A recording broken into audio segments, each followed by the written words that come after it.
Hello and welcome to the Remuneration Associates special series on incentives for growing companies. This is the 10th of our 10 sub-articles, and this particular one is called Managing Compensation in Times of Change.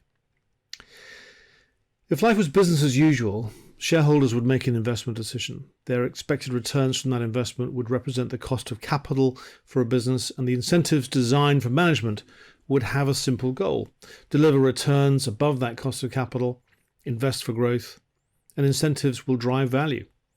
The greater the growth, the more value. We can reward that, it's simple. But life isn't business as usual. In addition to rising inflation and lower purchasing power, governments around the world are running out of red tape to legislate against every risk under every eventuality. And in addition, we've got material shortages caused by a shooting war in Ukraine. Ukraine's a country that's known for its substantial grain production. It consistently ranked amongst the world's leading wheat exporters. There's a dawning realization that the climate change doomsday forecasts may in fact be optimistic. There's a demographic shift in China that has crept up on most of us. In 1990, there were an average of 10 workers for every pensioner in China. The forecast now is that by 2050, there'll be fewer than 2.1 workers for every pensioner.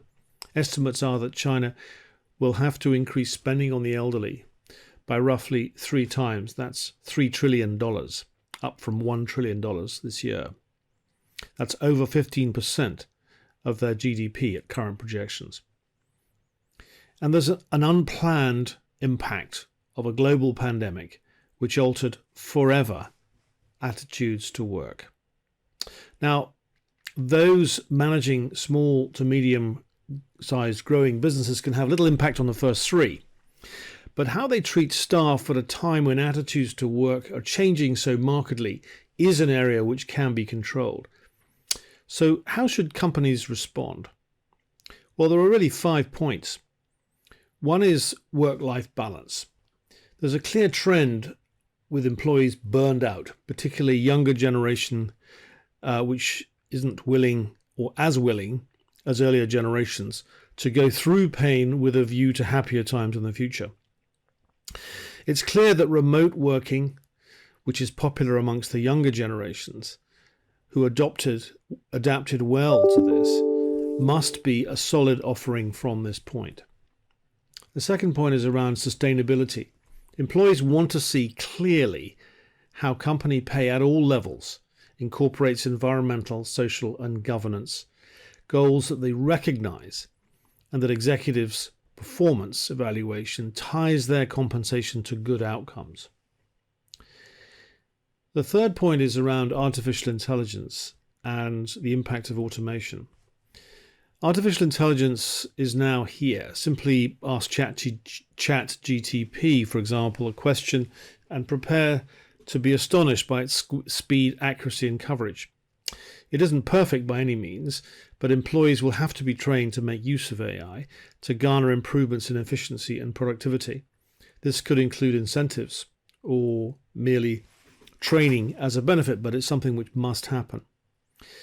The fourth point is around diversity. We live in a global world. Your company needs to reflect that in practice, everywhere. The simplest way to approach this is seeing the business benefits of considering a wider perspective of markets, products, and services. And the fifth and last point is political changes and taxation. In the UK, for example, if polling is accurate, that's a big if, we will have a new party in government in the UK. Companies need to look at their response to taxation policies and ensure that compensation packages reflect any changes and adapt to them. I hope that's helpful.